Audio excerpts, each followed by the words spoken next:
Hello everyone, welcome to RR man power management services YouTube channel, जहां पे हम बात करते हैं करियर ग्रोथ और इंटरव्यू प्रिपरेशन की।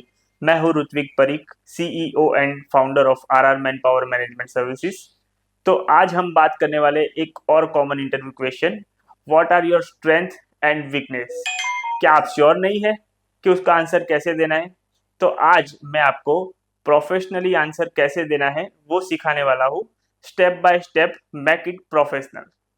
इंटरव्यूअर ये सवाल क्यों पूछता है? Interviewer want to know how well you know yourself. और इसके अलावा भी बहुत सारे रीजंस है, वो हम वन बाय वन देखते हैं। जैसे पहला रीजन है कि क्या आप अपने आप को अच्छे से जानते हैं। अगर आपको अपनी कैपेबिलिटी और लिमिटेशन का पता होगा तो आप सारे डिसीजन बेहतर तरीके से ले सकते हैं और इससे आपकी परफॉर्मेंस भी इंप्रूव होगी। सेकंड है, can you use your strength effectively. आपकी जो स्किल है वो सिर्फ स्किल नहीं होनी चाहिए, बल्कि वो काम में आप उसको कैसे यूज कर रहे हो वो दिखाना जरूरी है। चलिए एग्जाम्पल से समझते हैं। अगर आप टाइम मैनेजमेंट में अच्छे हो तो वहां पे आप ये दिखा सकते हो कि आप ऐसे कोई भी प्रोजेक्ट हो जिसमें टाइम लाइन से काम करना है, डेडलाइन पे काम करना है, तो वहां आप बिना स्ट्रेस के उसको पूरा कर सकते हो। अगर आप टीम लीडर में अच्छे हो तो आप पूरे प्रोजेक्ट में टीम के साथ मिलकर उसे इफेक्टिवली काम कर सकते हो। तो ये सारी चीजें हैं वो आपको दिखानी है वहां पे। थर्ड है, are you trying to improve your weakness. क्या आप अपनी वीकनेस पे काम कर रहे हैं?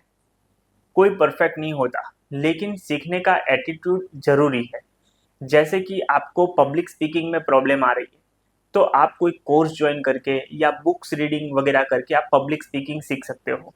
जैसे आपको कोई एमएस एक्सेल या कोई सॉफ्टवेयर में प्रॉब्लम आ रही है तो आप ऑनलाइन कोर्स ज्वाइन करके भी ये चीज़ कर सकते हो। अगर टाइम मैनेजमेंट में आपकी प्रॉब्लम आ रही है, वो आपकी वीकनेस है, तो आप टू डू लिस्ट और प्लानर का यूज करके उसको बेहतर बना सकते हो। तो ये चीज़ आपको इंटरव्यू में दिखानी है। How to answer strength. When discussing your strength in an interview, always follow SER structure। SER structure क्या है?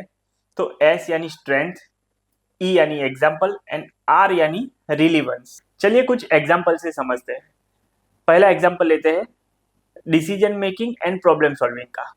उसमें आप अपनी स्ट्रेंथ में ये लिख सकते हैं कि I excel at problem solving and decision making.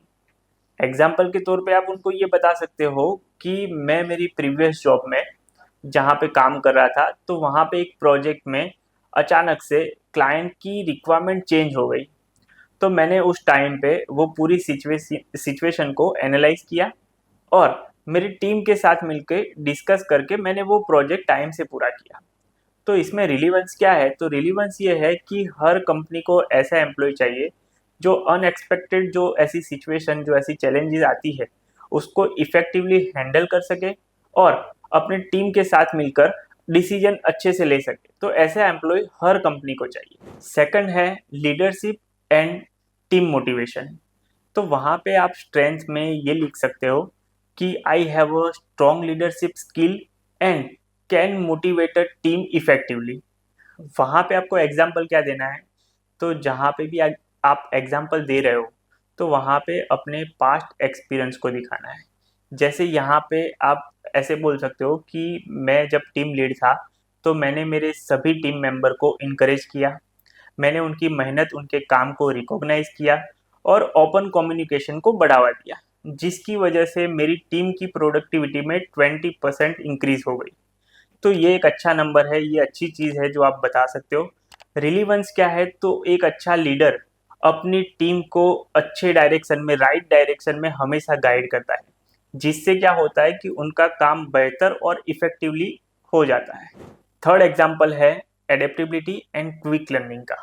उसमें आप स्ट्रेंथ में ये लिख सकते हो कि I am highly adaptable and learn a new skill quickly. Example के तौर पे क्या दोगे? तो एग्जाम्पल में ये बताना है कि मेरी पिछली कंपनी में एक नया सॉफ्टवेयर या नई टेक्नोलॉजी इंट्रोड्यूस की और कुछ ही हफ्तों में मैंने उसको सीख लिया और मेरी टीम को भी सिखा दिया, जिससे हमारा जो वर्क था वो बहुत ही स्मूथ हो गया। रिलीवेंस क्या है? तो एडेप्टेबिलिटी वो बहुत ही इम्पोर्टेंट है क्विक चेंजिंग इंडस्ट्री में। अभी जितनी जल्दी इंडस्ट्री चेंज हो रही है उसमें नई टेक्नोलॉजी, नई मेथड्स को एडप्ट करना बहुत ही ज़रूरी है। इसीलिए ये चीज़ बहुत ही इम्पोर्टेंट है आपकी स्ट्रेंथ में दिखाने के लिए। How to answer weakness. जब भी आप अपने वीकनेस के बारे में बताएं तो एक चीज़ हमेशा ध्यान रखनी है, वो आंसर आपको देना है 3 स्टेप स्ट्रक्चर में। 3 स्टेप स्ट्रक्चर क्या है? तो फर्स्ट है वीकनेस। आपको ऐसी वीकनेस चूज करनी है कि वो जॉब के लिए इतनी क्रिटिकल नहीं होनी चाहिए। सेकंड है एफर्ट टू इम्प्रूव, यानी आप अपनी वीकनेस के लिए क्या काम कर रहे हैं वो आपको वहां पे दिखाना है। और थर्ड है पॉजिटिव नोट, जो आपने एफर्ट्स दिए हैं अपनी वीकनेस को सुधारने के लिए, तो उससे क्या पॉजिटिविटी आई है, क्या इम्प्रूव हुआ है, ये भी वहां पे दिखाना बहुत ही जरूरी है। चलिए कुछ एग्जाम्पल लेते हैं। First example, perfectionism. तो परफेक्शनिज्म में आप वीकनेस में बता सकते हो कि मैं काम को, प्रोजेक्ट को परफेक्ट बनाने में इतना इन्वॉल्व हो जाता हूँ कि ज़्यादा टाइम ले लेता हूँ, डेडलाइन पे काम नहीं कर सकता हूँ। उसके लिए आप एफर्ट टू इम्प्रूव में क्या कर रहे हो? तो मैं टाइम प्रायोरिटी के लिए जो टू डू लिस्ट है उसका यूज़ कर रहा हूँ, जिससे मुझे ये पता चले कि कौन सा काम पहले प्रायोरिटी पे करना है। तो पॉजिटिव नोट इससे क्या आई है? तो अब मेरी प्रोडक्टिविटी इम्प्रूव हुई है और मैं अपने टारगेट को डेडलाइन से पहले मीट कर पा रहा हूँ। तो ये चीज़ आप वहाँ पे बता सकते हो। सेकंड है पब्लिक स्पीकिंग। वीकनेस में ये बोल सकते हो आप कि पहले मैं जब मीटिंग में जाता था या प्रेजेंटेशन देता था तो पब्लिक स्पीकिंग में मुझे ज़्यादा प्रॉब्लम आती थी, काम करने में दिक्कत आती थी। एफर्ट टू इम्प्रूव, तो मैंने ऑनलाइन कोर्स लिया और अपनी मीटिंग में छोटे छोटे प्रेजेंटेशन देके प्रैक्टिस की। पॉजिटिव नोट, अभी मुझे मीटिंग में और प्रेजेंटेशन देने में काफ़ी कॉन्फिडेंस महसूस होता है। तो ये चीज़ आप बता सकते हो। थर्ड है डेलीगेशन। वीकनेस में आप ये बोल सकते हो कि पहले मुझे ये लगता था कि सारे काम मैं खुद से करूँ तो वो ज़्यादा इफेक्टिव होंगे, इसीलिए मैं डेलीगेशन से बचता था। एफर्ट टू इम्प्रूव, तो अब मैं सारे टास्क जो है वो टीम में डिवाइड करता हूँ, जिसकी वजह से सारे काम इफेक्टिवली पूरे होते हैं। पॉजिटिव नोट क्या है? तो मेरा खुद का जो वर्कलोड था वो तो कम हुआ है, लेकिन टीम की जो प्रोडक्टिविटी है वो बढ़ी है।